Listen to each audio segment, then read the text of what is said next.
백년 전쟁이라는 그 이제 스토리가 있는데 여러분 잘 아시죠? 백년 전쟁은 역사의 비판이 아니라 역사의 왜곡이다 이렇게 말씀을 해오셨습니다.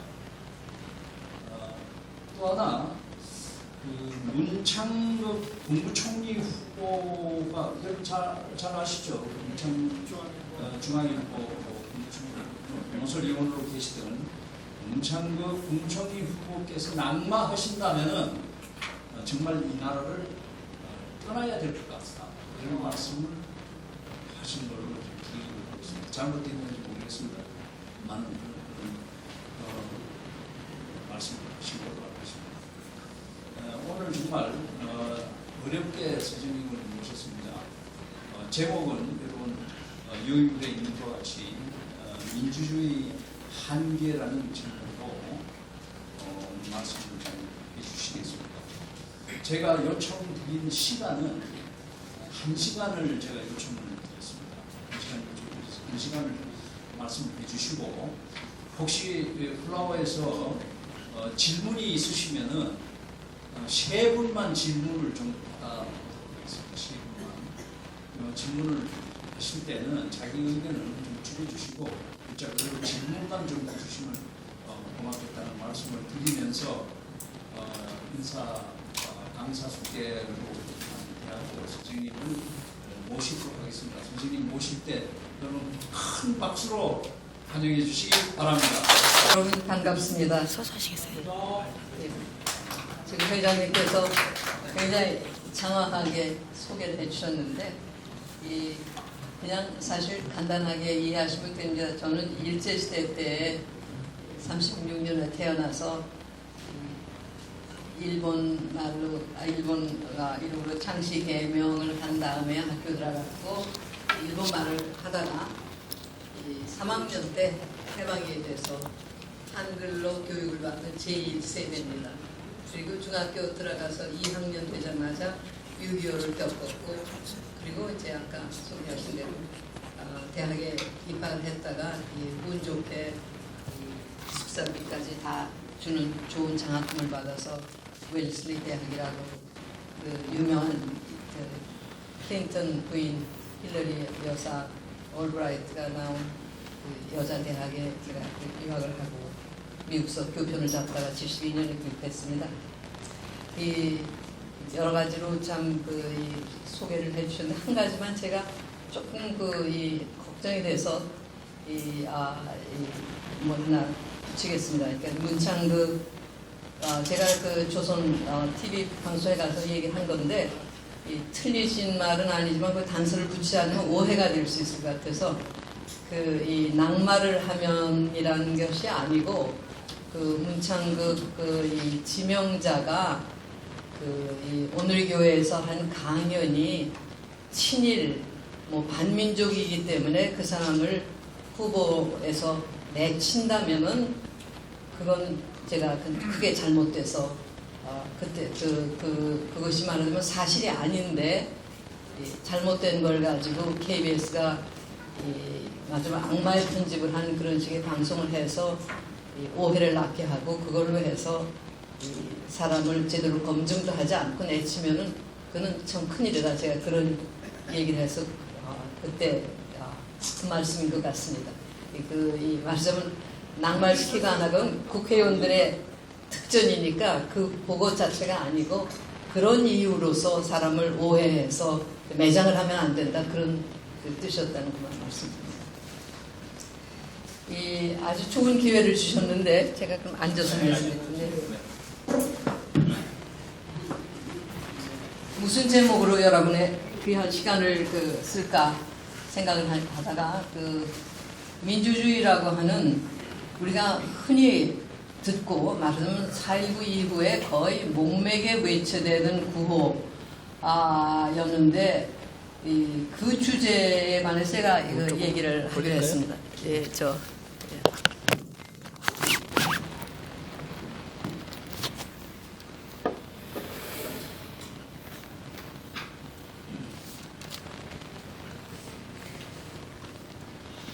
제가 그 주제를 선택한 이유는 우리가 민주주의 많이 사실 떠들어대고 그 이름으로 여러 가지 참 일을 벌렸지만은 실제 가만히 생각해 보면은 과연 민주주의라는 게 뭐냐, 왜 그게 좋은 것이고, 왜 어떻게 됐을 때 잘못된 것이 되느냐, 이런 거에 대한 성찰이 별로 없었습니다.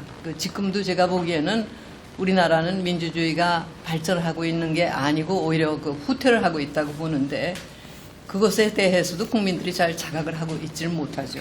그래서 제가 학교 강의식이 아니라 아주 쉽게 제가 겪은 거를 생각하면서, 또 제 이 지식이라는 게 이 서양사 또 러시아 역사가 제 전공입니다. 그러면서 이제 미국에서 공부를 했고 한국에서 했고, 또 최근에 와서는 이제 우리 현대사 문제가 하도 시끄러우니까 제가 그쪽에 좀 집중적으로 자료도 보고 하면서 생각한 거를 말씀을 드리겠습니다. 이 민주주의에 대한 큰 오해가 있는 것이 뭔가 하면, 민주주의 그 자체가 절대 가치가 아니고, 민주주의는 사람답게 사는 세상을 만들기 위한 하나의 방편이다 하는 거, 그것이 오해가 되고 있는 것 같습니다. 마치 민주주의만 외치면은 모두가 다 해결되는 것 같이 그렇게 착각을 하는데, 그 민주주의는 가령 진실해야 된다든가 사람을 죽여서는 안 된다든가 하는 것 같은 그런 이 절대 명제가 아니고, 그건 하나의 정치적인 제도, 방편이죠. 그렇기 때문에 이 역사적으로 쭉 볼 적에 민주주의라고 하는 거는 인류의 역사가 발달하는 과정에서 비교적 최근에 만들어져서 이 세계 일부에서 시행되고 있는 제도일 뿐이지, 항상 민주주의라는 것이 인류 사회에서 절대 가치로 신봉되거나 한 건 아닙니다. 민주주의는 사실은 옛날 서양에서는 여러분이 다 듣고 아시겠지만 이미 기원전 아테네에서 민주주의가 실시가 됐다. 그래서 이제 서양사 배우는 사람은 교과서에서 아테네의 민주정치, 직접 민주주의를 이상적인 민주주의로 얘기를 하죠. 그렇지만은 그거는 이 민주주의라고 하는 것이 그 사회에서 이 기득권을 가지고 있는 시민계층, 시민층이 모여서 자기네들의 맞으면 공동 관심사를 의논했던 제도이지, 그 사회에는 민주주의의 이 민자도 모르는 노예 신분을 지닌 사람들이 있어서 그 사람들이 모든 참 힘든 일들은 하고 자유인들이 자유를 누릴 수 있는 뒷받침을 한 그런 사회였습니다. 그러니까 한계가 분명히 있었던 거죠. 그런 식의 걸로 말하면 우리의 역사에도 옛날에 화백제도 같은 것이 있지 않았습니까? 이제 의논할 적에 가장 이상적인 거는 어느 경우나 모두가 다 합의를 할 수 있으면 가장 좋은 거죠. 그리고 의견을 들을 수 있는 대로 들어가지고 좀 처음에 의견이 다르다 하더라도 서로 설득을 해서 어떤 화합이 이루어지면 그게 가장 이상적인 건데, 그런 거는 어떤 사회에서나 참 바람직하고 목표로 하는 겁니다. 문제는 다수가 의견이 일치가 되지 않을 적에 어떻게 하는 것이 가장 합리적이고 가장 많은 사람들에게 혜택을 주는 그런 이 사회 운영 방식이 되느냐, 이제 그게 문제입니다. 그래서 이제 옛날부터 그냥 크게 대별해서 정치제도라는 걸 군주제, 군주 한 사람이 이제 최고, 거의 말하자면 이 모든 권력을 독점하는 것 같은 그런 존재로서, 그 다음에 밑에 모두가 신하로서 그를 섬기는 그런 식의 이 제도, 군주제라고. 그 다음에 위족정, 몇 사람의 특권층이 결국은 정치를 운영하는 그런 제도가 있고, 그 다음에 이제 이 민주정이라고 하는 것이 절대 다수가 결국 정치를 함께 운영하는 것. 민주주의라는 건 본래 그런 거거든요. 그리고 이제 민주주의의 본래 뜻이라는 건 결국 관이 아니고 왕이 아니고 귀족이 아니고 절대 다수를 구성하는 일반 사람들, 소위 백성들이 이 나라의 그 사회의 주인이다. 사실 그런 식으로 생각해 볼 적에 이 다수의 사람이 주인이라고 하는 것이 한 사람의 왕이 그가 다스리는 영역 전체의 주인이라 하는 것보다도 인간을 중심으로 볼 때 훨씬 더 합리적인 발달된 제도라는 것은 부정할 수가 없습니다. 모든 여러 사람이 다 주인이다. 사실 어떤 사회가 돌아가려고 할 것 같으면 뭐 왕이나 또 귀족 몇 사람이 일을 해서 돌아가는 법은 없고 전체가 같이 일을 하고 노력을 해서 돌아가니까 주인들은 바로 그런 기여를 하는 사람들이 주인이다.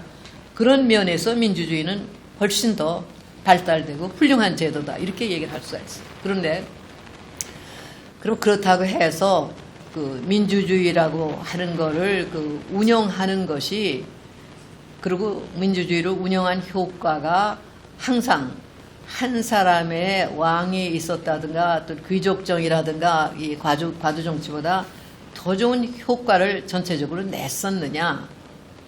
그건 아니에요. 역사적으로 볼 적에.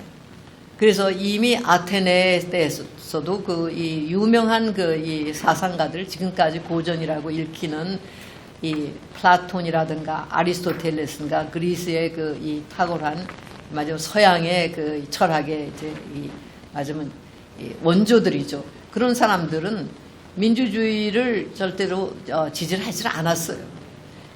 아리스토텔레스 같은 사람은 그 민주주의 같은 거는 정말 이 무지몽매한 그런 그 대중이 횡포를 부리는 제도밖에 안 된다 하는 상당히 그 부정적인 견해를 가졌었고, 이 플라톤 같은 사람은 철인이 지배자가 돼야지 된다. 즉, 이 모든 거를 통찰할 수 있는 그런 그 능력을 가진 사람이 그 지배자가 될 때 그 사회는 안정되고 또 번영할 수가 있다. 뭐 그런 의견도 있었어요. 그래서 이 민주주의에 대한 그 논의라고 하는 건 상당히 이 2000여 년 전서부터 계속 되어 왔던 거고, 그게 제도적으로 시행에 옮겨진 것은 사실 서양에서도 19세기 후반 정도에서 부터입니다. 그런데 왜 지금 그런 현재에 와서 그 민주주의라고 하는 거를 그렇게 우리가 그 신봉하고 절대 가치로 생각하게 됐는가? 이것도 이제 조금 차근차근 생각해 볼 필요가 있어요. 민주주의라는 것이 아까도 얘기했지만은 이 절대 다수가 주인이다 하는 그 개념에서부터 출발하는 거예요. 이 대한민국의 주인이 결국 국민이다 하는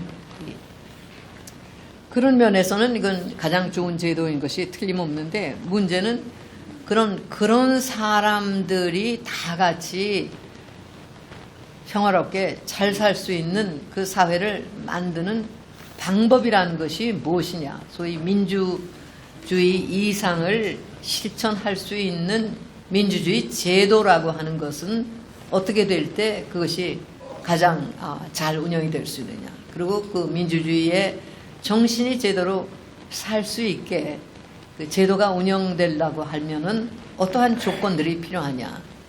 이게 결국은 문제인 것이죠.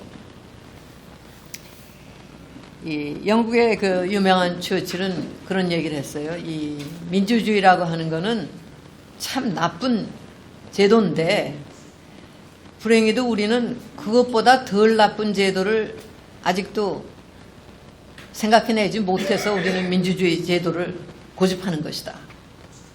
좀 여러 가지 문제점이 있다 그 말이죠. 결함이 여러 가지가 있고 걱정할 것이 한두 가지가 아닌데, 그렇다고 다른 대안을 하면 더 나쁠 수가 있기 때문에 그래도 우리가 민주주의를 살려내서 민주주의 제도를 활용하는 것이다.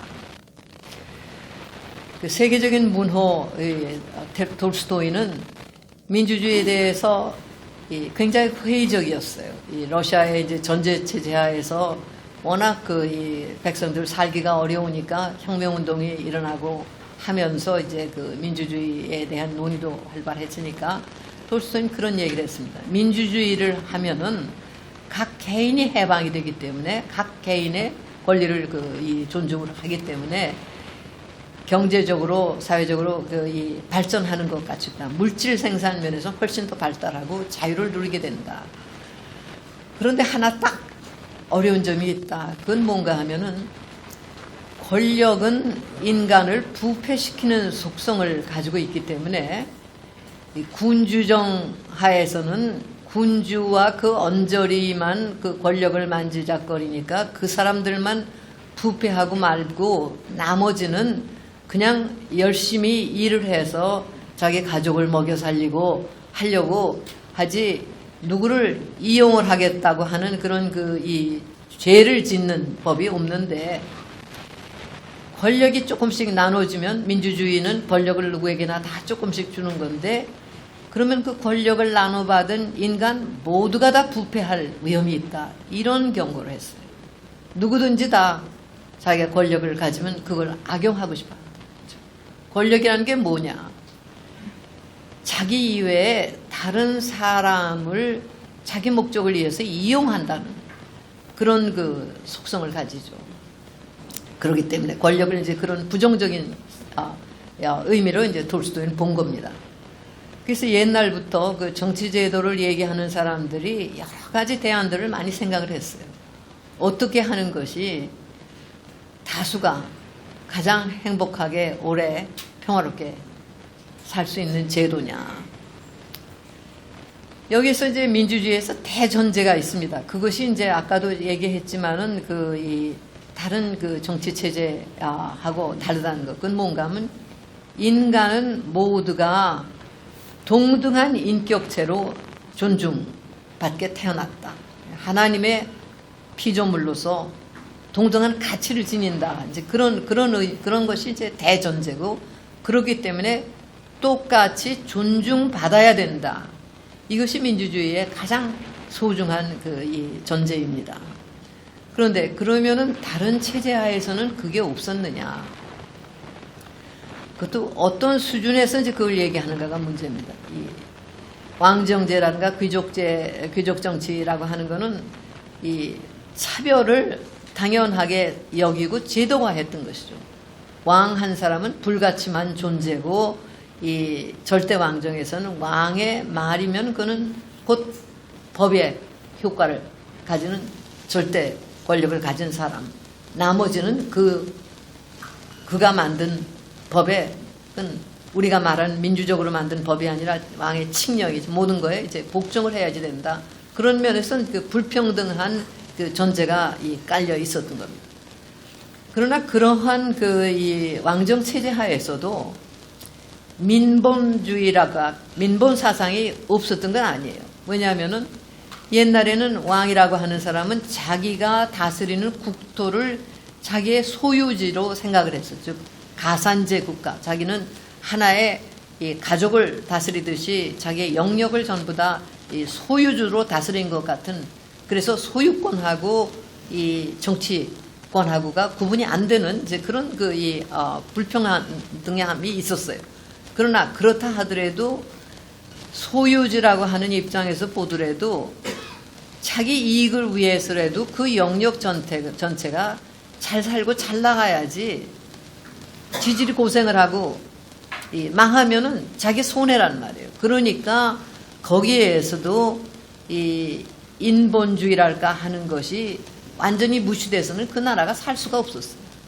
왜냐하면 백성이 잘 살아야지 부강하고 왕이 누리는 권위나 영광도 그만큼 컸기 때문에 그 왕은 왕 나름대로 자기가 또 맞으면 민을 위해서 뭐 기우제도 지내고 뭐 또 외적이 쳐들어오면은 방어도 하고 해서 공동의 이익 영역을 만드는 건 있었습니다. 다만 제도적으로 그 불평등을 인정을 하고, 이게 이제 나중에 봉건주의 체제로 가면서 왕 한 사람만이 아니라 특정한 중요한 역할을 하는 사람들은 이제 귀족으로서 특별 대우를 받는 그런 식의 이제 이 차등 신분제 제도가 계속이 됐죠.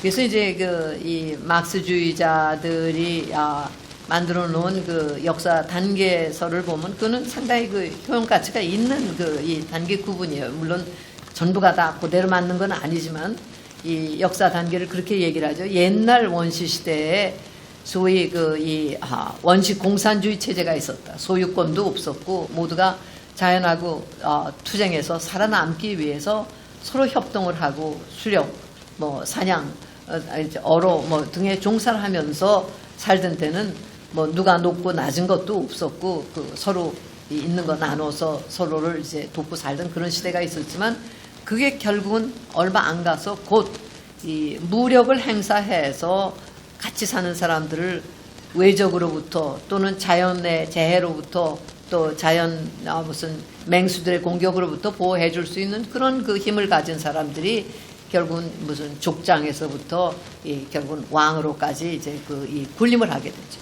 그렇게 하면서 집단과 집단 간에 이제 패썰 싸움이 나면은 진쪽 사람들이 포로로 잡혀와서 그 사람들이 노예같이 취급을 받고 승자들은 이제 자유인으로서 행사를 하고 이러한 그 제도가 있다가 그 다음에 이제 조금 더 발달된 것이 이제 좀 안정된 사회가 되면서 신분에 따라서 이 사회의 마지막 대우가 달라지는 그런 마지막 단계가 있죠. 그래서 귀족 간에도 이제 왕족서부터 조금 낮은 등급의 귀족이 있고 소상인들, 공인들, 또 농민들, 그리고 이제 천민, 이제 심지어는 이제 노예까지 완전 죽여도 죄가 안 되는 그런 식의 이제 존재가 그런 시기가 있다가 그 다음에 드디어 이제 개인의 인권이라고 하는 데 대한 이제 개념이 싹 트기 시작하고 바로 이 기독교의 영향도 있었고 또 실제 사람의 가치가 중요하게 여겨지는 그런 식의 경제적인 상황이 오니까 그때부터 민주주의 사상이라는 것이 싹 튼 거죠. 모두가 다 평등하게 인정받는 그런 그 사회가 돼야 된다. 그러나 서양에서도 그런 것이 되기까지는 수백 년이 걸렸고 프랑스 혁명이 그 유명한 것이 1789년에 그 인권 선언, 시민의 권리 선언이라고 하는 것이 있죠. 인간과 시민의 권리 선언이라고 하는 것이 나오면서 처음으로 인간이 모두가 다 평등하다. 그런 그 전제의 이 정치 제도라는 것을 이제 고안을 하면서 그걸 만들려고 사람들이 투쟁을 하기 시작합니다. 그때 벌써 제도가 딱 됐던 건 아니에요. 선언을 했지만은 그 후도 다시 프랑스 혁명이라는 것이 그런 이 평등 사회를 곧 실시를 하겠다고 과격하게 혁명을 하다가 혁명의 마지막 총수였던 로베스피에르 자신이 단두대에서 처형을 당하는 것으로 끝나고 다시 나폴레옹 같은 인물이 나와서 황제정이 됐다가 또 그 다음에 프랑스가 다른 이 나라에 패배하고 나서 소위 그 왕정 복고 왕정 시대가 됐다가 또 혁명이 몇 번 일어나가지고 공화정이 됐다가 프랑스에서 공화국이라고 하는 제도가 드디어 정착이 된 것은 1870년 즉 혁명이 일어나고 나서 거의 100년이 지난 다음에 제3공화국이라고 하는 것이 수립이 되고 그것이 오래 가서 그 다음부터는 왕정이라고 하는 것을 논의하지 않게 됐던 거예요. 그러니까 민주주의 역사라고 하는 건 사실 굉장히 짧습니다. 서양에서도 그렇게 전 역사에 말해서 길지가 않죠.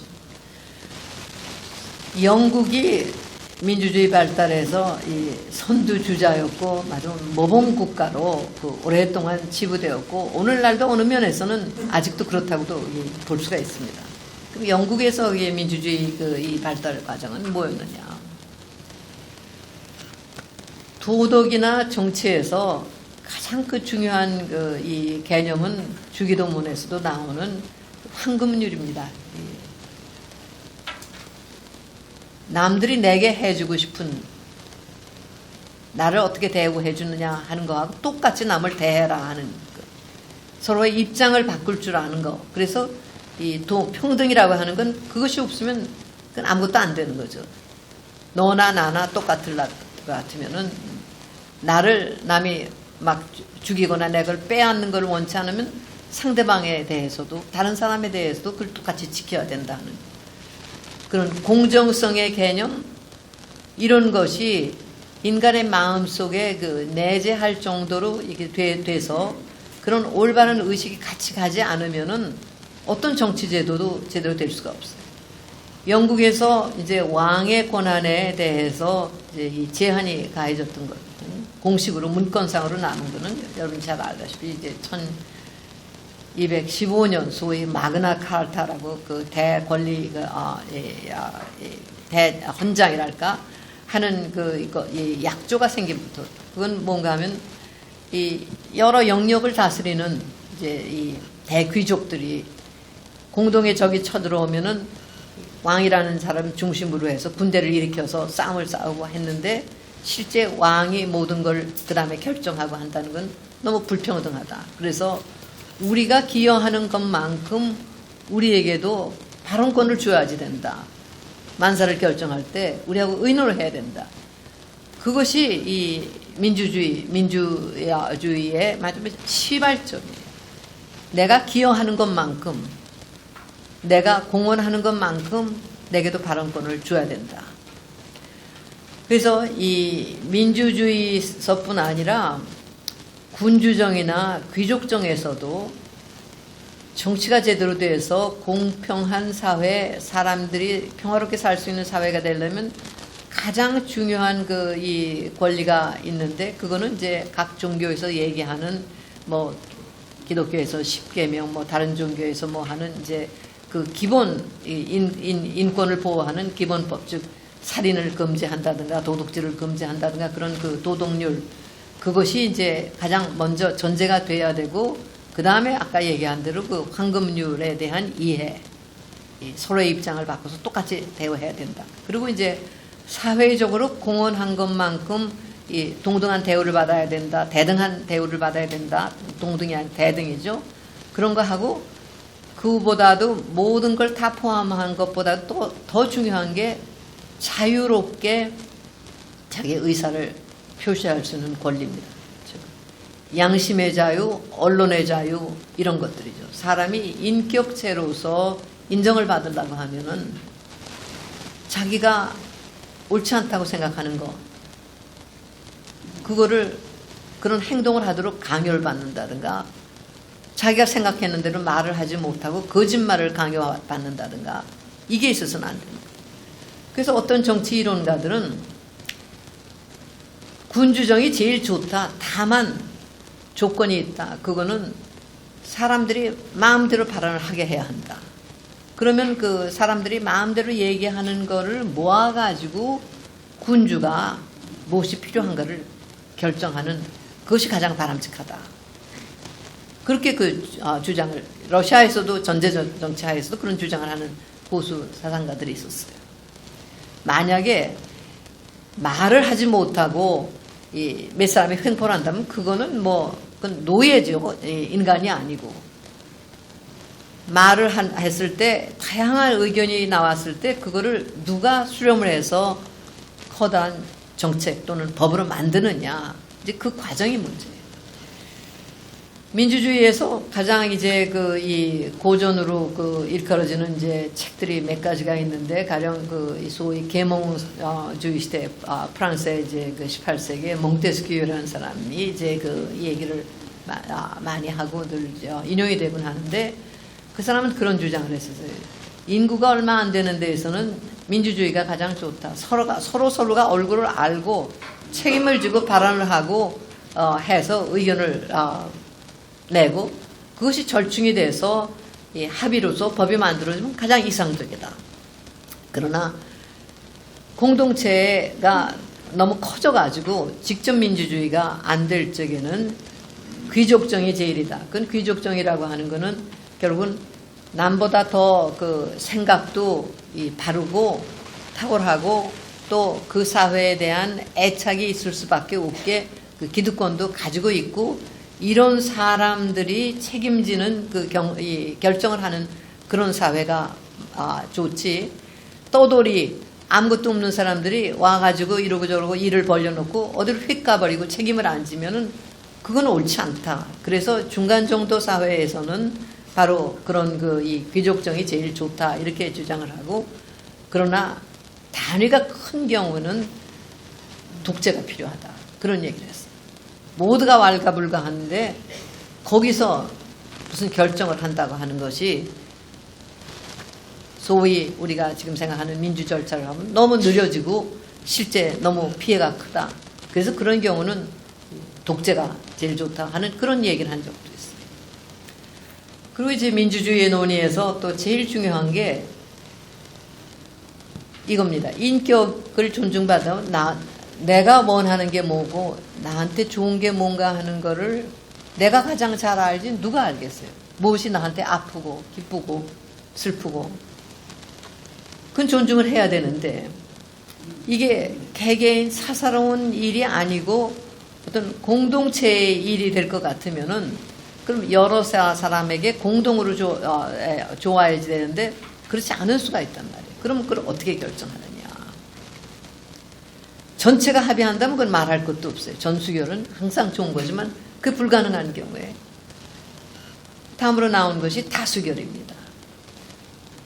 100명 중에 49보다는 51사람이 2표 차이라도 그쪽을 결정을 해야 된다.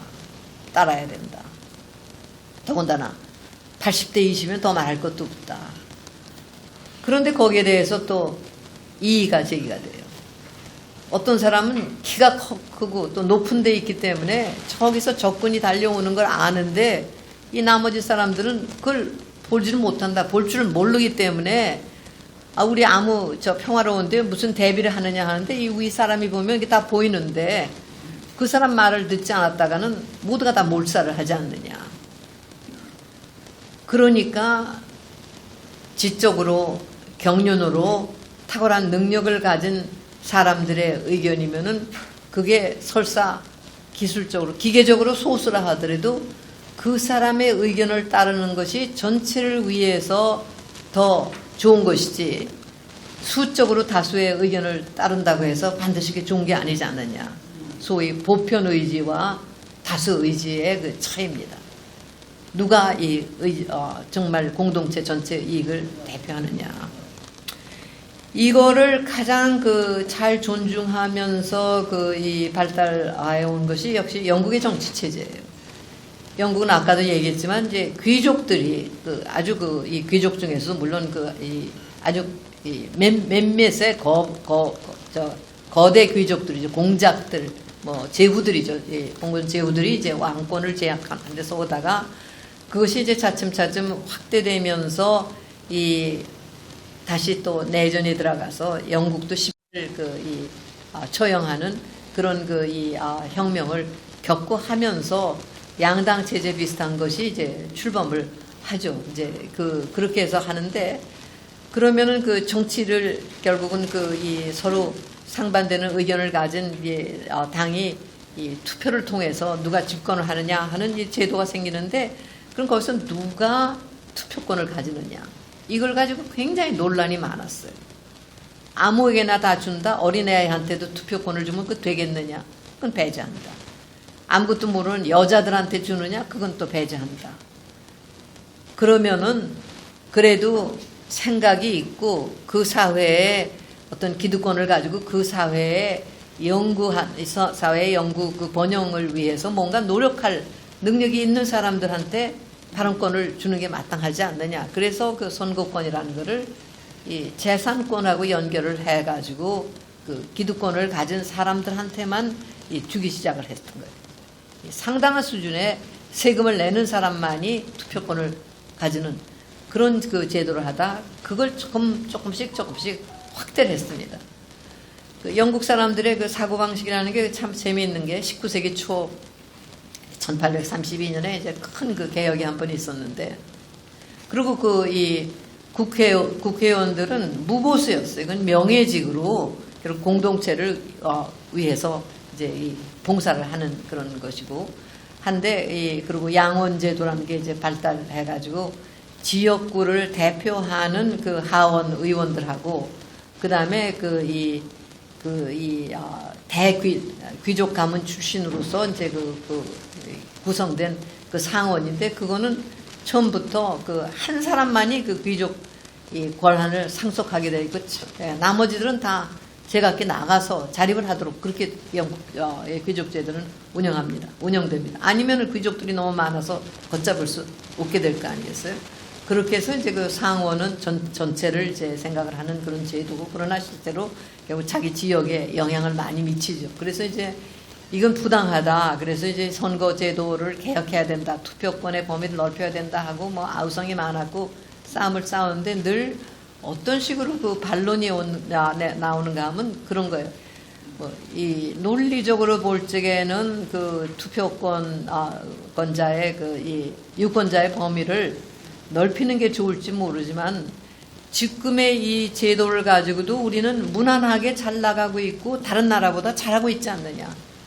아직 테스트가 되지 않은 걸 논리적으로 옳다고 그래서 그걸 해왔다가 더 잘못되면은 그거에 대한 책임을 누가 질 수 있느냐. 이게 항상 논리였어요.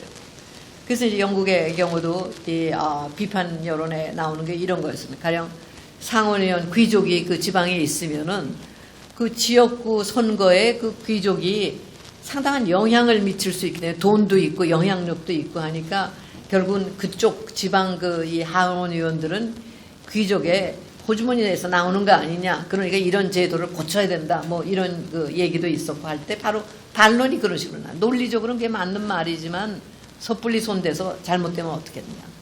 또 그 다음에 이제 19세기 들어오면서 얘기를 하는 게 그 의원들한테 보수를 줘야지 가난한 사람도 국회의원이 될 수 있지 아무나 할 수가 없지 않느냐.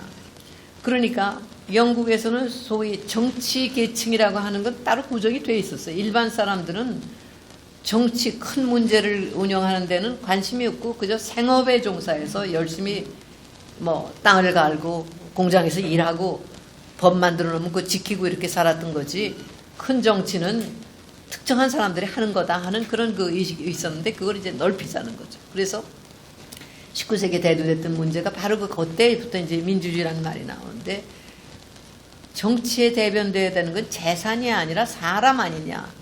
그러니까 사람이 재산이 없어도 사람이라고 하는 그것만으로서 그 대변이 돼야 되니까 이 국회의원들이 잘 사는 사람, 이 토지 소유자만 국회의원이 돼서는 안 되겠고 무산층도 국회의원이 되기 위해서는 이 국회의원들한테 월급을 줘야지 된다. 그런 그 이제 지금 우리 얘기하는 거고 너무 다르죠. 지금 거꾸로인데 그렇게 해서 그건 된다 안 된다 이제 한참 하면서 이 선거권이 이제 넓혀지면서 이제 민주주의 체제로 한 100년 만에 가는데 1911년에 이제 마지막 선거 이 투표권을 개혁할 때도 영국에서 마지막까지 남아있던 특권이 뭐였는가 하면은 옥스퍼드나 케임브리지 대학을 나온 사람들한테 2표를 줬어요. 그 이유가 그 사람들의 판단력이 배우지 못한 사람들 판단력보다는 훨씬 나았기 때문에 대외 경쟁력이나 사회 운영에서 훨씬 더 좋은 생각이 나올 수 있으니까 그걸 활용해야 한다는 그런 근거로 그 2배를 주는 데 대해서 사회적인 동의가 있었던 겁니다. 당연하다. 그렇게 차츰차츰 하면서 이제 완전히 평등이 되고 이 여성 유권자가 마지막 이 유권자가 되기에는 또 훨씬 많은 또 투쟁이 필요했던 거죠. 그렇게 점점 해가지고 서양의 여러 나라 가운데 우리보다 훨씬 늦게 여성들에게 그 투표권을 준 나라들이 있습니다. 예를 들면 스위스인가 뭐 그런 데는 70년대 초에 들어가서 여성들이 완전히 그 유권자가 되고 이렇게 차츰차츰 경험에 따라서 조금씩 그 부족한 거를 메꾸고 이렇게 해왔어요. 그렇게 해서 이제 이 학식도 완전히 이제 보편 교육에 따라서 이 국민 전체가 다 적어도 초등 중등 교육을 받는 수준이 되고 하면서 이제 유권자가 되고 했지 그냥 갑작스럽게 된 게 아니죠.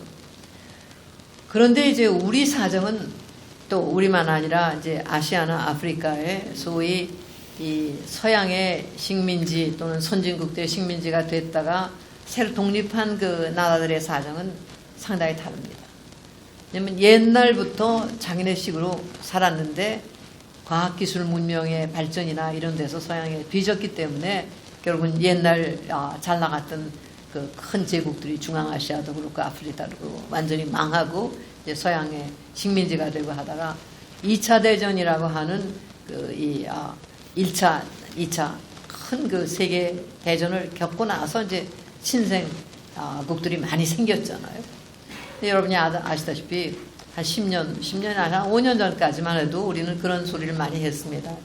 대한민국은 1945년 이후에 독립한 나라 가운데서 유일하게 민주화를 달성하는데 성공했고 경제발전에도 성공했다.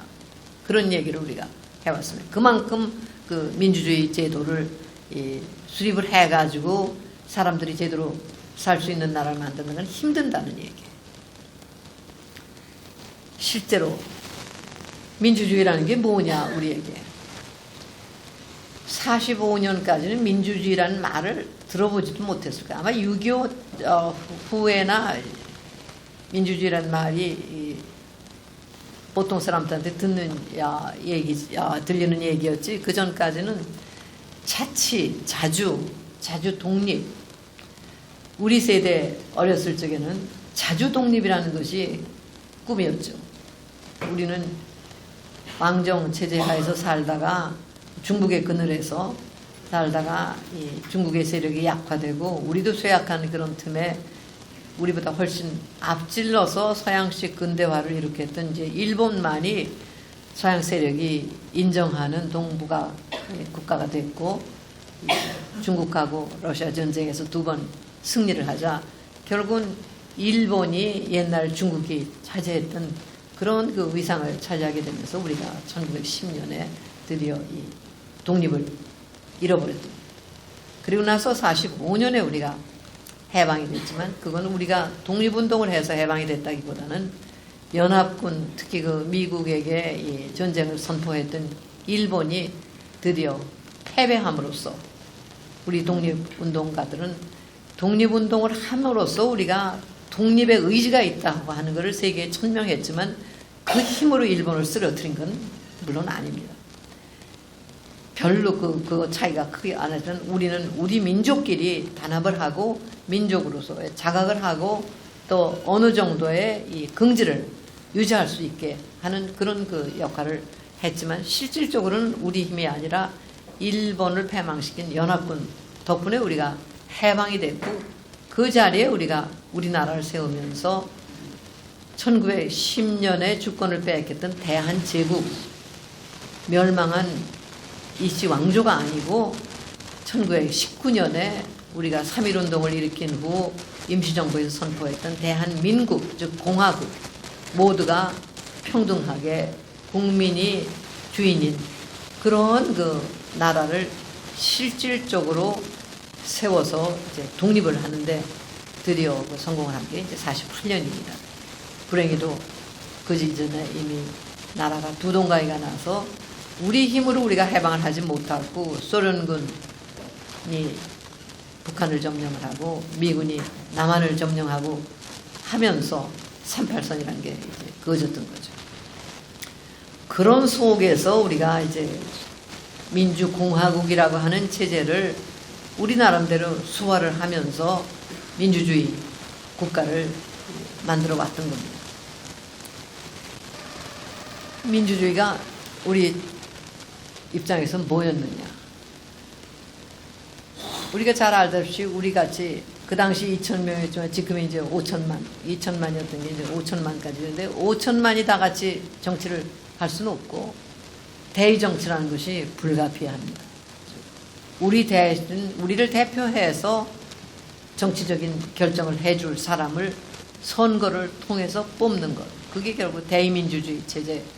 우리는 그거는 당연히 그럴 걸로 받아들였죠. 국회의원이라는 사람들이 국민을 대신해서 중요한 결정을 해서 그것이 법이 되는 것. 우리 역사상 최초로 국민이 주권자로서 권위를 행사했던 게 1948년 5월 10일 선거, 50선거.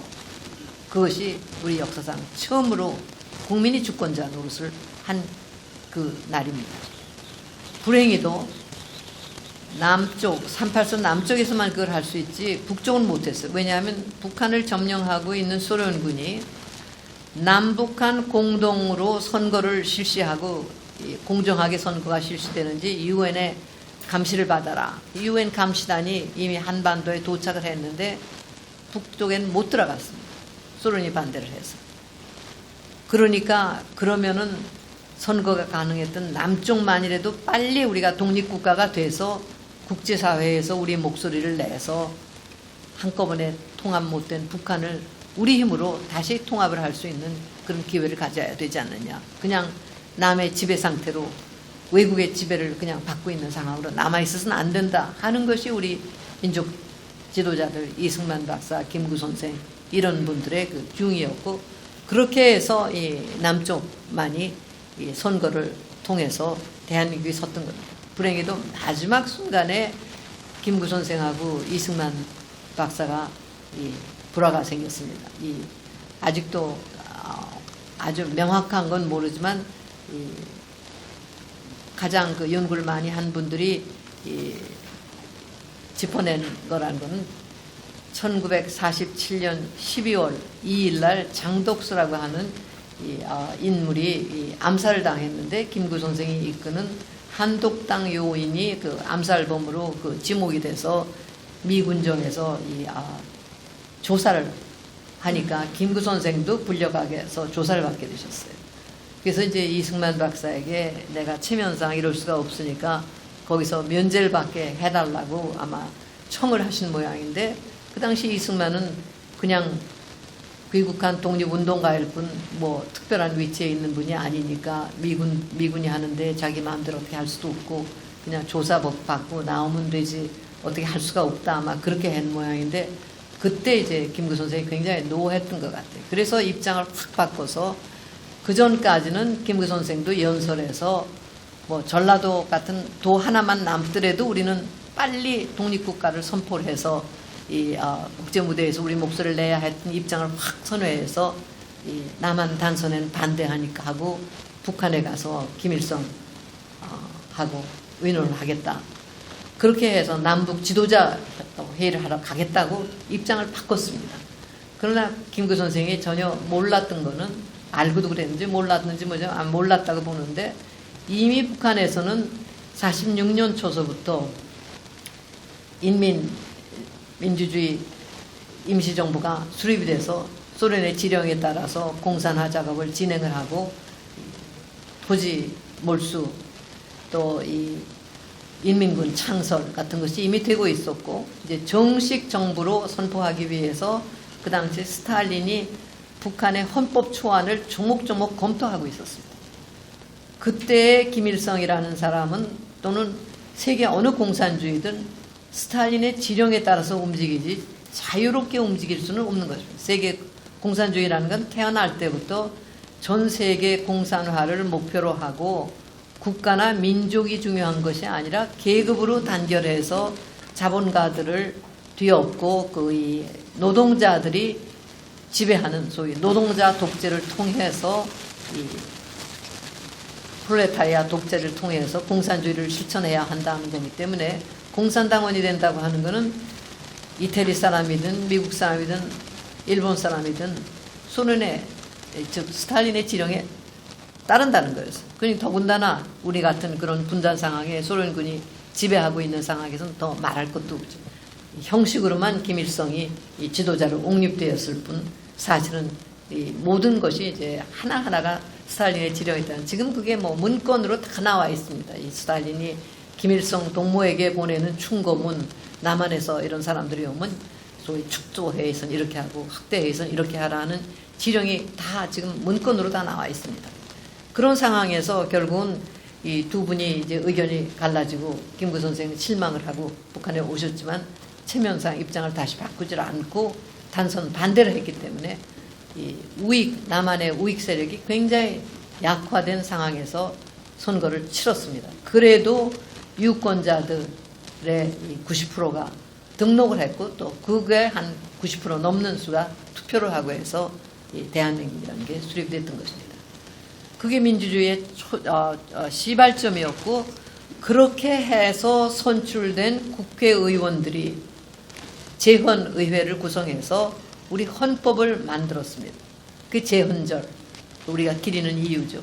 그리고 그 헌법이 우리의 기초법이 돼서 대통령을 선출을 했고 정부를 구성을 해서 해방의 날이었던 8월 15일에 맞춰서 서둘러서 그날을 바로 대한민국 정부가 수립이 돼서 건국이 완성되는 날로, 즉 독립을 하는 날로 선포를 했던 겁니다. 독립기념일이에요. 사실 8.15라고 하는 거는 우리가 일제시대 때 내내 꿈꿨던 광복이라는 게 바로 독립인데, 다만 불행한 거는 우리 헌법이 북한까지 미칠 수가 없게끔 선거가 남한에서만 치러졌다 하는 그런 그 한계가 있습니다. 그러나 유엔이 감시하는 공정선거를 통해서 세워진 정부였기 때문에 유엔이 곧바로 인정을 했고, 우리는 국제사회에서 인정받는 독립국가로 다시 태어났던 겁니다. 이런 틀이 없으면은 민주주의라는 건 얘기가 될 수가 없어요. 자유민주주의라고 하는 거는 인민민주주의에 대한 이 대응어로 자유민주주의라는 걸 꼭 붙이는 게 중요한데, 민주주의는 바로 자유, 평등, 인간의 자유, 인간의 기본권, 존귀함, 이걸 인정하는 거니까 민주주의는 다 공통이지만은 자유민주주의라는 걸 강조해야 하는 이유는 공산주의 국가들 거기가 다 자기들 국명이 민주공화국이라는 말을 쓰기 때문에, 인민민주주의 공화국, 조선인민민주주의 공화국, 그건 뭔가 하면은 유산층이었던 사람들은 시민권을 인정을 하지 않고 무산층인 프롤레타리아가 혁명을 통해서 계급사회를 만들고, 즉 그건 무계급이라는 게 자기들만이 인정됐고 계급의 적들은 사람으로 인정 안 하는 거죠. 그런 사회를 만든다 하는 면에서 인민민주주의이기 때문에 이 자유민주주의라는 것을 붙이는 것이 그렇게 소중했던 겁니다. 그렇게 해서 민주주의라고 하는 거에 이 말이 여러 가지가 다를 수가 있어요. 역사적으로 볼 적에 민주주의라고 하는 건 아까도 얘기했지만 거기에 대한 의견도 많지, 실질적으로 꽃이 핀 경우도 있고 악용된 사례가 많았습니다. 소련의 스탈린 독재라고 하는 거는 바로 프롤레타리아 독재, 무산층의 독재라고 하는 거를 빌미로 해가지고 전대미문의 일당 독재뿐 아니라 개인 우상 숭배까지 이르는 그런 독재를 했던 것. 그것 겉으로는 민주주의죠. 소비에트라고 하는 게 이 풀뿌리 민주주의라는 말이에요. 소비에트라는 건 협의체라는 말이에요. 병사협의회, 농민협의회, 노동자협의회가 소비에트입니다. 소비에트 민주주의 사회주의 공화국이라고 되어 있거든요. 그러니까 그 이름으로 레닌이 혁명 권력을 탈취했지만 실제는 그건 허울일 뿐이고, 사실은 공산당의 간부들이 중앙위원회 정치국 당서기장 해가지고 모든 걸 당에서 결정해서 지령으로 내려보내는 것이 소련 또는 그 공산주의식 민주주의고, 그것이 북한에서 내세우는 인민민주주의고 사회주의 국가들이 내세우는 그런 민주주의들. 그런데 공산주의 체제는 본래 짜르 시대 때에 맞으면 지하 혁명운동을 해서 자라난 세력이기 때문에 선동, 선전, 속임수가 무지하게 발달되어 있습니다. 웬만한 사람들은 갈팔할 수 없게끔 이 선전, 선동 기술을 통해서 그 사람이 원하는 게 뭐고 그 사람이 싫어하는 게 뭐고 아파하는 게 뭔가 하는 거를 잘 계산을 해서 거기에 맞게 도와주는 척하면서 자기들 목적에 이용을 하는 거예요. 가령 예를 들어서 우리나라 해방 후에 대구 폭동이 큰 게 있었습니다. 그 당시 정말 배가 고프고 쌀이 없고 해가지고 굶어 죽는 사람들이 많고 하는 그런 시절인데, 이 쌀값 문제를 가지고 이 불만이 일어나서 폭동을 일으키려고 하는, 폭동이 아니라 이제 웅성웅성하니까 거기다가 돈을 퍼부어가지고 그게 폭동이 되게끔 만든 것이 바로 소련입니다. 지금은 그 북한 소련군 사령관 슈티코프의 일기에 그게 다 고백이 나와 있어요. 그 당시에 돈으로 500만 앵을 지원을 했다고 써 있습니다. 제주 폭동도 마찬가지. 주민들이 불만이 있는 걸 알고 거기다가 불을 질러가지고 선동을 하고 또 거기다 더 불을 지르고 하는 그런 식으로 해가지고 본래 주민들이 원했던 거는 불만을 해소해달라는 거지 뭐 체제를 뒤엎겠다고 하는 그런 게 아닌데 그런 식으로 이용을 하고 하는 식으로 나가기 때문에 사실 그 이 공산주의하고의 그 싸움이라고 하는 거는 민주주의 진정한 의미에서 민주주의 특히 그 자유, 인격 이런 걸 지키기 위해서는 그게 선제가 되지 않으면 안 돼요. 그러나 또 특히 우리나라의 경우는 자유뿐 아니라 독립 자체가 공산 반공이 아니건 독립이 불가능했습니다. 우리나라뿐 아니라 전 세계적으로 마찬가지예요. 2차 대전이 끝났을 적에 소련은 서방의 자유민주주의 국가들하고 동맹 관계였습니다. 히틀러하고 무솔리니를 패배시키기 위해서 한참 고민을 하던 서방 세력이 결국은 히틀러가 더 고약한 인종주의 독재자니까 할 수 없이 공산주의 독재자인 스탈린하고 손을 잡고 2차 대전을 치렀단 말이에요. 그러니까 아직은 동맹 관계였던 그런 이 상황이었지만 이제 공동의 적이 없어지자 곧 이 정치적인 차이, 이념적인 차이, 국가 이익의 차이 이런 게 모두 다 드러나기 시작했는데 공산주의 체제라고 하는 건 아까도 말했듯이 민족, 국가 이런 것이 소중한 게 아니라 전 세계의 노동자여 단결하라 이러면서 그 공산당에 충성하는 것이 국가에 대한 충성보다 우선입니다. 이건 공개된 사실이에요. 이건 제가 무슨 선전으로 말하는 게 아니라 자기들이 내세우는 주장이니까. 그렇기 때문에 공산당원이 된다고 하는 것은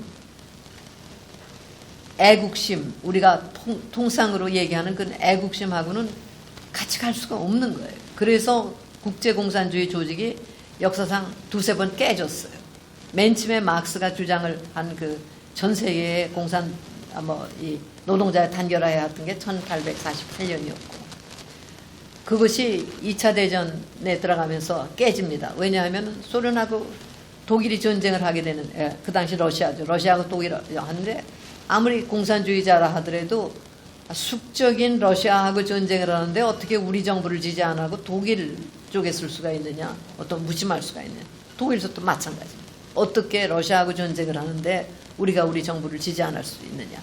그래서 공산주의 국제조직이 깨지고 두 번 그렇게 그리고 이제 세 번째 새로 출발한 게 1921년 출발해서 우리나라 같은 약소민족 국가들에게 호소력을 발휘합니다. 이 계급 모순, 그들이 말하는 민족 모순을 한 번에 해결해 주도록 우리가 도와주겠다. 즉 외세의 지배에서 풀려나고 신분제 사회에서 속박에서 풀려나게끔 우리를 도와주겠다. 그러니까 참 매력적인 것이 공산주의였어요. 그래서 우리 애국자들, 지식인들 가운데 많은 사람들이 막수주의에 경도돼서 거기 들어가고 이동희 같은 이 임시정부에 참여했던 사람은 소련의 지원을 직접 받고 하면서 그때부터 결국은 소련의 지시에 따라서 움직이고 했습니다. 그렇기 때문에 동유럽도 마찬가지예요. 그런 것이 있어서 소련은 국민들의 감정을 알기 때문에 전쟁이 끝나자마자 민족 지도자들을 다 앞세 내세우고 그들을 뒤에서 돕는다 하는 식으로 처음에 환심을 삽니다. 그래서 사태가 안정이 되면 그 다음에 공산당이 치고 들어가서 민족 지도자들을 다 내쫓거나 죽이고 자기들이 독재를 하는 식으로 들어가요. 그거를 이승만 박사는 미리 내다보고 김구 선생도 알았기 때문에 그분들이 귀국하기 전에 우리 공산당 쪽에서도 바로 인민위원회 정부를 선포를 하고 이승만을 주석을 하고 김구를 내상으로 하는 그런 발표를 했었어요.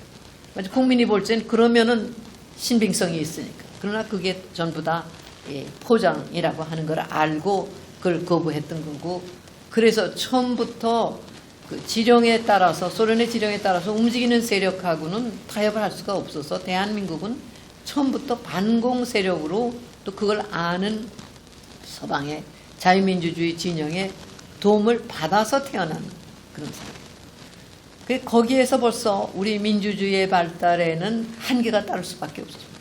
북한하고 대치하는 그런 공산주의와 대치하는 관계에서 무제한의 자유라고 하는 것을 허용을 할 수가 없었던 거죠. 민주주의 요체로 언론의 자유, 양심의 자유, 집회의 자유, 종교의 자유, 그리고 법을 존중하는 것. 그리고 법이라고 하는 건 누가 지령으로 내리는 게 아니라 우리가 선출한 대표자들이 만든 법. 이것.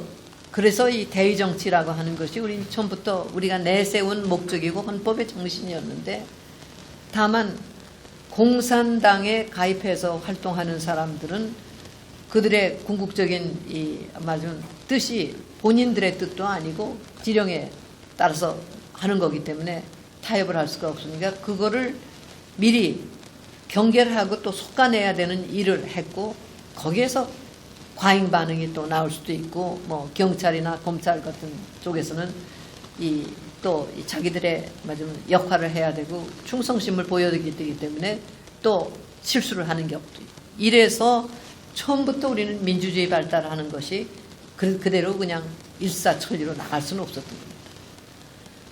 그래서 민주주의라고 하는 거는 이렇게 어려운 거예요. 그런데 거기에서 다른 무엇보다도 가장 중요한 것이 합리적인 사고 능력, 그리고 아까도 얘기했지, 황금률로서 나와 남의 입장을 바꿔놓고 개개인을 서로 존중하는 사고 능력, 자제심, 이런 게 없으면은 민주제도라고 하는 건 하룻밤에 무너져 버리거나 아니면 이용당해서 곧 숨은 그 독재의 영향을 받을 수밖에 없고. 그런데 현대, 특히 최근에 들어와서 가장 문제점은 소위 IT 혁명이 일어나고 그 매스컴의 영향력이 점점 커지면서 개개인의 양심, 소신, 의견, 이런 것이 처음부터 끝까지 일관성 있게 지켜지지를 못하고 이 영향을 받아서 조작될 가능성이 높아졌던 겁니다. 대중민주주의의 가장 어려운 점이 그 점이죠. 나는 그렇게 믿지 않았는데 자꾸 얘기를 들으니까 그게 그런 것 같다. 거짓말로 조작하는 그 정보가 계속 주입이 되면은 사람들이 거기에 놀아나게 마련입니다.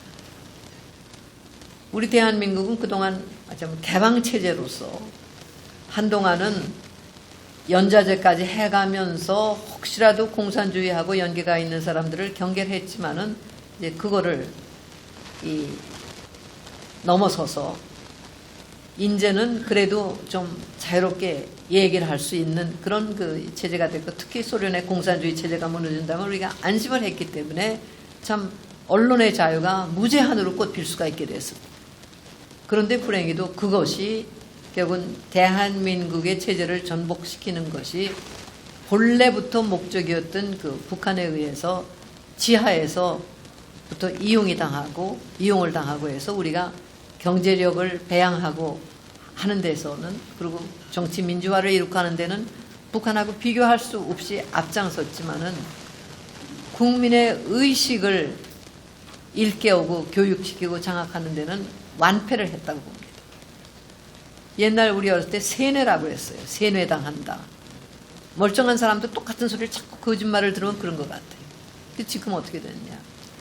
우리 대한민국의 초석을 세웠던 모든 사람이 다 대한민국의 민주주의를 파괴한 사람들로 둔갑이 돼서 이승만 하면 독재자, 심지어는 친일파라고 그 지탄을 받고, 박정희를 역사에서 지워버리려고 하는 그런 형국이 됐습니다.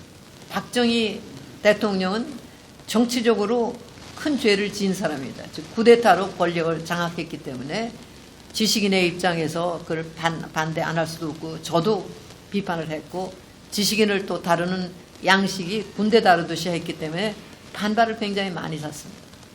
그 속에 기식해가지고 민주화 투쟁이라는 허울 뒤에 숨어가지고 북한의 선동선전이 들어와서 역사 교육을 완전히 망쳤습니다. 우리 입장에서 역사를 보는 게 아니라 북한 공산주의자들의 입장에서 보는 식으로 역사를 불만 많은 학생들한테 가르쳤고, 70년대 80년대 민주화하는 동안 독재 타도 박정희 전두환 물러나라만 하면은 모든 것이 다 용서가 되는 그런 시대가 있었기 때문에 과연 그들이 박정희 대통령이라는 사람이 왜 쿠데타까지 해서 권력을 잡고 했느냐.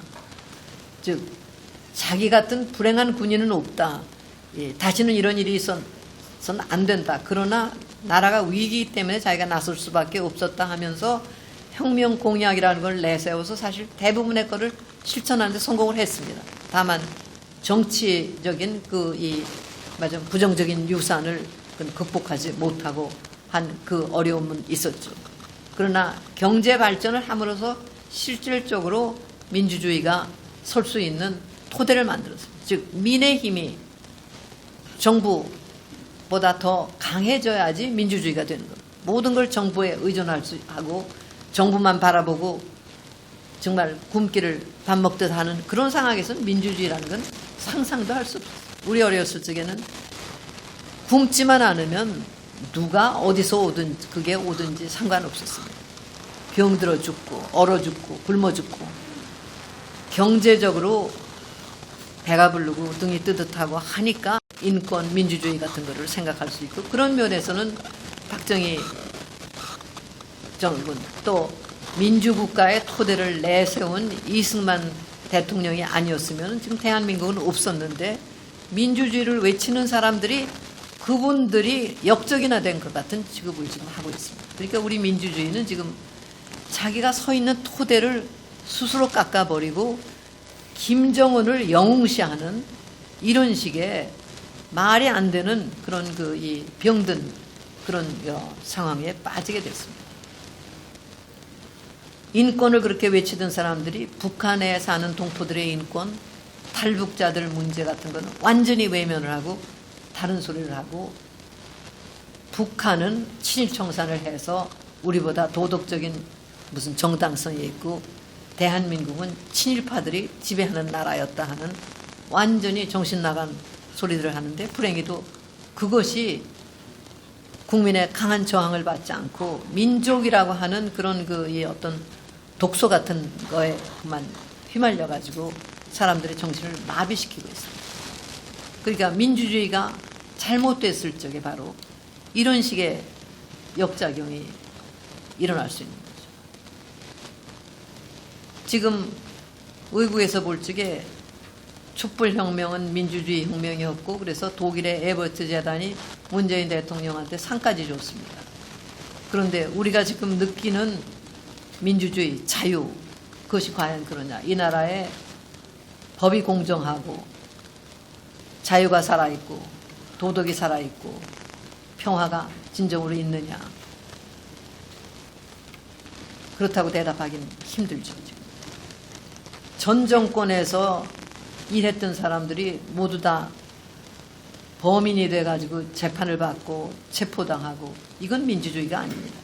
민주주의라고 하는 거는 의견이 서로 다른 사람들끼리 선거를 통해서 심판을 받고 그래도 야당보다 이 정당보다 이 짝이 낫다 해서 그쪽 대통령이 되면은 그 사람들한테 기회를 주고 잘하면은 다시 또 그 정당을 찍고 아니면은 갈고 이게 민주주의입니다. 그런데 촛불 그것이 뭐냐?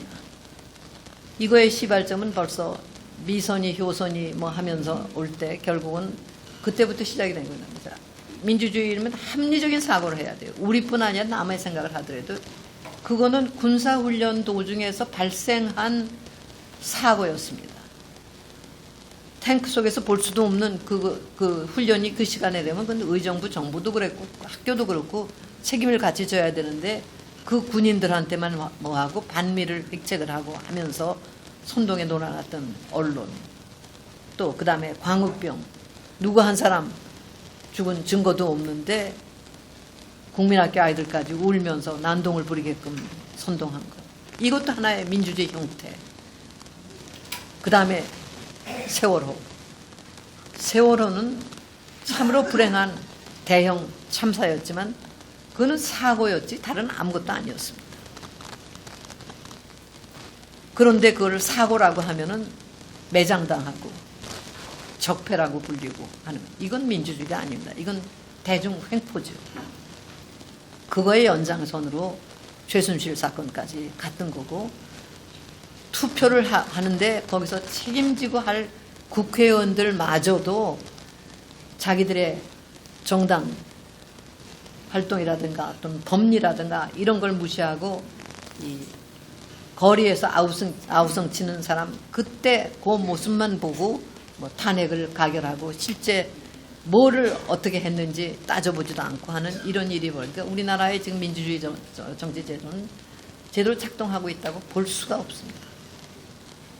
그래서 바로 민주주의를 살리려고 할 것 같으면은 공정성이 정말 뭐냐. 우리 모두가 다 박근혜 대통령 같은 그런 기준으로 심판을 받고 그런 식의 대우를 받아도 좋은 거냐. 앞으로도 그렇게 할 거냐. 이게 성립이 돼야 됩니다. 이게 아니면은 지금이라도 반성을 하고 다시 민주주의의 제 정신을 살려야지 되는 것이고 참으로 지금 굉장히 어려운 지경에 빠져 있습니다. 민주주의가 너무 과잉하다 보니까 밑에서 정부에 대해서 비판을 하면서 일어났던 사람들은 무슨 폭력을 사용해도 그 사람들이 헌법기관이라고 인정을 받고 그걸 진압하려고 했던 공권력을 국가폭력이라고. 국가가 사용하는 폭력은 우리 국민을 대변해서 하는 정당한 폭력인데 그거를 국가폭력이라고 규정을 짓는 거기서부터 민주주의라고 하는 건 그건 안 되는 것이죠. 민주주의가 아니고 대중폭력 이렇게 지금 가버린 것입니다. 지금. 그래서 어떻게 이걸 바로잡아야 될지가 지금으로부터 우리가 안고 있는 큰 과제인 것 같습니다. 시간 다 갔기 때문에 제가 여기까지 하고 질문을 받도록 하겠습니다.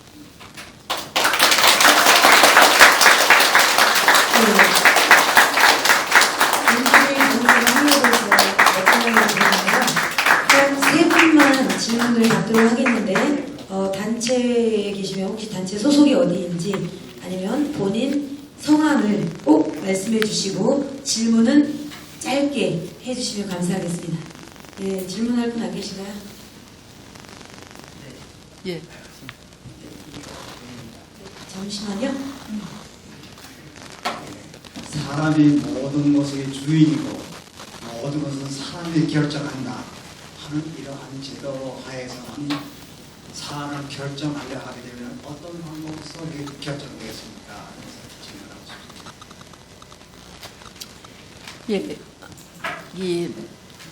지금 우리가 가지고 있는 제도가 대통령 선거, 국회의원 선거라는 게 있습니다. 즉 전체를 총괄하는 데 있어서는 나만큼 내 이익이 뭔가를 잘 아는 사람이 없다는 전제하에서 이 보통 선거제 투표를 해서 결정하는 것 그것이 올바릅니다. 그러니까 촛불 시위고 태극기 시위고 그때 모인 사람들이 국가의 대세를 결정하고 법에 영향을 미쳐서는 안 되는 거죠. 선거라고 하는 것을 통해야 되고 폭력을 쓰지 말아야지 되는 거죠. 그런데 지금 참 사람의 뜻에 대해 제가 사실 중요한 거 하나 말씀드린 게 빠진 게 있었는데 뭐 민주주의자라 하더라도 이 급진적 민주주의자들이 있고 그 보수적 민주주의자들이 있는데 이 보수주의의 이 특징은 그겁니다. 인간이 만능일 수가 없다. 아무리 인간이 합리적으로 모든 걸 잘 해도 전통이라고 하는 거 무슨 집단 무의식 뭐 여러 가지 그러니까 뭐 각기 자기 나름으로 정의하는 하나님이라고 하는 또 존재라고 하는 거를 상정을 하고 우연이라든가 인간의 자유의지 밖에서 작용하는 힘이라고 하는 것도 받아들이고 그래서 그 종교의 도움도 받아야만 어떤 체제든지 버텨나가지 종교의 힘이라고 하는 것이 전혀 없이 인간의 힘만으로 그 엔지니어링의 힘으로 인간의 문제를 해결하는 건 불가능하다고 하는 거 그게 보수입니다. 철학적인 입장에서 볼 적에 이 급진주의자들은 잘못된 건 모든 게 다 인간의 잘못이라고 남을 탓을 하면서 하는데 그건 극단적인 인간의 오만이죠.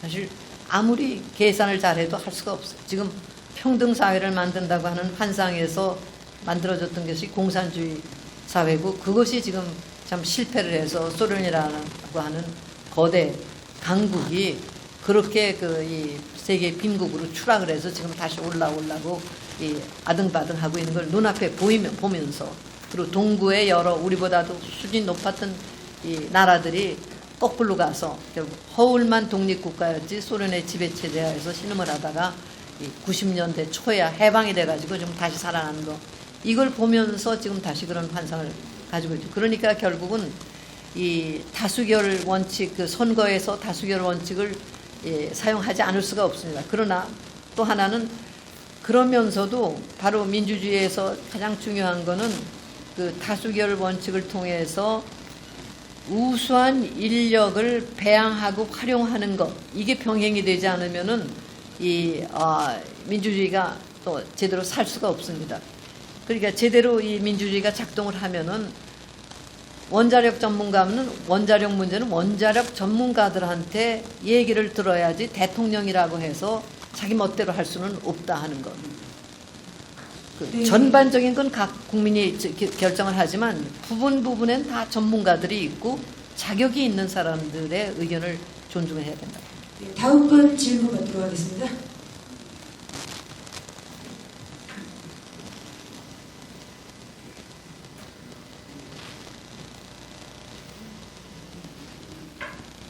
저는 그 옛날 서담 교육을 가지고 지금도 명심보감을 대학에서 가르치고 있는 김무현 교수라는 사람입니다. 이 자리에 유교를 대표해서 전국유림총회협회 회장이시며 성균관 유림원로회 의장님을 모시고 제가 왔습니다. 그 성균관에서 많은 그 대표자들이 지금 참석하셨는데 질문은 간단하게 하겠습니다. 할 말은 너무 많은데 민주주의 제도와 경제 이런 면에서는 성공했지만 국민교육은 완패했다. 정말 동감합니다. 우리 박수 한번 쳐주십시오. 아주 단지를 내신 말씀하셨습니다. 그런데 역사를 외면한 민족은 망하도록 되어 있습니다. 우리 이사님께서 역사 연구를 하셨는데 우리나라 역사 기록은 100년 전까지는 전부가 한자입니다. 그래서 짧은 말씀드리면 가장 큰 화두는 인성교육입니다. 인성교육의 핵심은 효입니다. 효는 인류의 보편적 가치이기 때문에 효를 바탕으로 한 인성교육 이 점에서 어떻게 생각하시는지 말씀 듣고 싶습니다. 감사합니다. 저는 그 면에서 뭐 전적으로 공감합니다. 뭐를 중심으로 하는가 하는 거는 이제 그 선택에 따라서 다르지만 이제 기독교에서는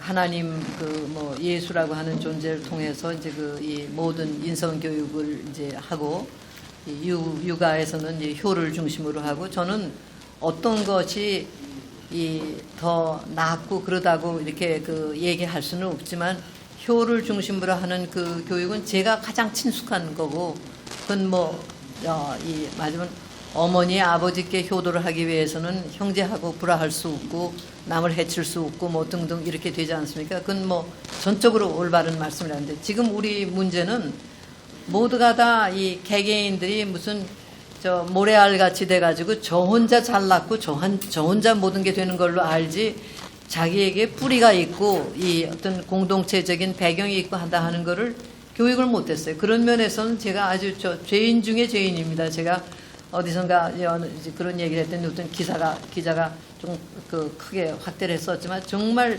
우리나라에서 가장 죄를 많이 진 사람이 저같이 선생, 언론인 그런 사람들이고 일부 사이비 종교인들 그런 사람들이 결국은 어떻게 보면 그냥 영혼을 뿌리째 뽑아버린 거랄까 그런 이 문제가 있습니다. 어느 축이고 있어야죠. 그러니까 영국 같은데 민주주의가 잘 된 나라가 지금도 왕정 아닙니까? 입헌 왕정이거든요.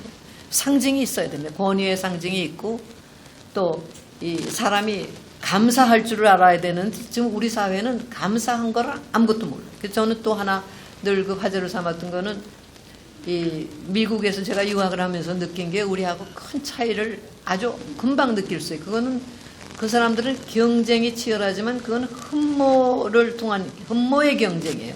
질투, 시기의 경쟁이 아니라 잘하는 거를 보면은 박수치고 그걸 하겠다. 그리고 자기하고의 경쟁이라는 거를 교육에서 많이 강조를 합니다. 너의 최선을 다해라. 그래서 이제 성적을 매길 때 상대 평가도 있지만은 내가 지난달에 했던 것보다 훨씬 성적이 올라가면 그거를 또 평가를 해주고 해서 남도 잘 될 수 있고 나도 잘 될 수 있다고 하는 거를 그 강조를 하는데 그동안 우리 대한민국 교육은 실제로 거꾸로 반교육이 됐습니다. 상대 평가만 해가지고 자기 집단이 다 같이 잘 될 수 있다는 거를 잊어버린 게 아니라 거꾸로 가게 만들었어요. 우리 때도 성적 평가는 있었고 우등생도 있었고 석자도 있었지만은 그는 그 안에서 교육 효과를 내기 위해서 촉진하기 위해서 썼던 것이지 그 상대 평가를 다음 학교 진학하는데 곧바로 적용을 하지 않았습니다. 그래서 우리 반에 공부 잘하는 아이가 있으면 그 잘하는 아이들이 못하는 아이까지 가르쳐서 우리 반 전체가 옆반보다 잘하고 우리 학교 전체가 다른 학교보다 잘할 수 있다. 즉 자기가 속해 있는 공동체 전체가 같이 잘 될 수 있다는 희망을 갖게 그리고 잘하는 사람이 있는 게 우리한테도 좋다 가르쳤는데 우리 대한민국 교육은 너무 무식한 사람들이 그 교육 정책을 만들어가지고 질투밖에 아무것도 모르는 그런 식의 됐습니다. 지금 말씀하신 거 전적으로 공감합니다. 네, 감사합니다. 네, 한 분만 더 받도록 하겠습니다. 먼저 손을 드셔가지고요. 네, 저 강국희 교수입니다. 지금 오래전부터 우리나라의 학예 단체에서 통일을 지향하는 그런 그 슬로건을 가지고 또 그런 단체를 가지고 활동하는 단체가 뭐 좌익에도 많고 또 우파에도 많습니다. 근데 이것이 참 그 우리 내부가 이게 제대로 돼 있으면 뭐 좋은데 그러다 보니까 결국은 그쪽에 이게 저기 이용당하고 뭐 사상적으로 역이용당하고 그래서 교수님 보실 때 이것이 전체적으로 봤을 때 저기 어떤 판단을 하시는지 그걸 좀 공유해 주시죠. 바로 그 여러분들의 모임이 바른 통일을 위한 모임이라고 하는 것을 제가 주목을 했습니다. 사실 그 통일도 민주주의나 마찬가지로 그건 맹목적인 이 절대 가치는 아닙니다. 통일을 하는 거는 북쪽에 있는 동포나 우리나 또는 우리 이외의 다른 세계의 사람들이나 도움이 되는 방향으로 통일이 돼야지. 그렇지 않은 거는 안 하는 것만도 못한 거죠. 지금 통일 문제를 얘기하면 정말 핵심적인 거는 얘기를 안 합니다. 지금 북한하고 우리하고 우선 정치 체제의 차이가 엄청난데 북한 체제 같은 데서 우리가 살려고 하는 거냐? 아니죠. 그럼 그걸 어떻게 할 거냐? 이 문제. 그 인권 문제하고 물론 연결이 돼 있고. 그 다음에 경제적으로 격차를 우리가 어떻게 할 거냐. 이 환상을 가지고 이 사업하는 사람들은 이제 북한하고 교류만 되면 우리가 돈 벌 기회가 많다. 지금 누리는 건 다 누리고 값싼 북한의 노동력을 이용하면 좋겠다. 이런 착각들을 하고 있는 거예요. 참 이 현실을 직면하지 않고 입장을 바꿔 생각하지 않고 그러기 때문에 그런 통일은 차라리 하지 않고 우선 저는 통일이라는 말보다는 평화공존을 하면서 서로 도울 수 있는 것만큼 도와서 독일이 오랫동안 했듯이 서로 평화롭게 왕래를 하면서 이 차이를 극복을 하면서 해야지 지금 통일을 얘기한다는 건 지극히 무책임한 거라고. 그리고 지금 또 하나 굉장히 위험한 건 우리가 동맹으로 믿었던 지금 미국도 그 트럼프라고 하는 정말 종잡을 수 없는 사람이 대통령이 되면서 마구 우리 문제에서 흔들리고 있는데 그쪽에서는 핵 문제만 가지고 얘기를 하는데 우리는 북한 핵 이전에도 북한이 큰 문제였지 않습니까? 결국은 그리고 미국 자신도 북한을 제재하기 시작했던 게 북한의 인권 등 문제가 있기 때문에 그런 건데 그걸 싹 잊어버리고 핵만 없어지면 무슨 북한이 정상국가가 된 것 같은 착각을 하는데 그건 망상이죠. 그래서 굉장히 어렵고 우리는 통일이라고 하는 건 어디까지나 북한에 사는 사람들이 지금의 처지보다 낮게 할 수 있도록 그러면서 그렇게 하기 위해서 우리가 훨씬 많은 것을 희생할 각오를 하면서 통일 얘기를 해야지 되는데 그 준비가 안 돼 있는 것 같습니다. 네. 이어서 질문이 다 끝났고요. 민주주의의 가능성과 한계에 대해서 멋진 경 이 몸이 죽어서 나라가 산다면 이슬같이 기꺼이 죽이리라 이슬같이